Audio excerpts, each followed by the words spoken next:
A mobile app user with the Reporter module can report new incidents to the control room using the Variant NowForce mobile app. This video describes how to report new incidents. The look of some features might vary, depending on the operating system of your mobile phone. To report a new incident, tap the Report button. On the new incident screen, by default, the application uses your current location or the last known address as the incident location.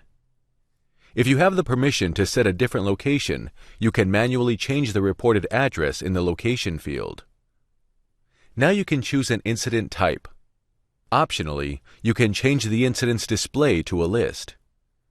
Tap the magnifying glass icon to search for a specific incident. After the incident type is selected, the incident form opens. Fill in the incident details. Not all incident details are required or mandatory, but they are essential to help operators and responders better understand the situation. Mandatory fields in the form are marked with a red star and must be filled in before the Send button becomes active. To provide the control room with a live video feed of the incident, tap the yellow camera icon. You can enlarge a video by tapping it.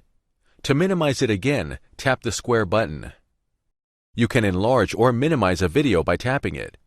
You can always disable the video stream by tapping the square button on the corner of the image or by tapping the Stop button.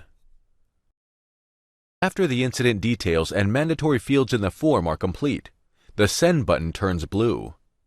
Report the incident to the control room by tapping Send. The pop-up confirmation allows you to either call the assigned control room or return to the home screen. This video described how to report new incidents using the Reporter module.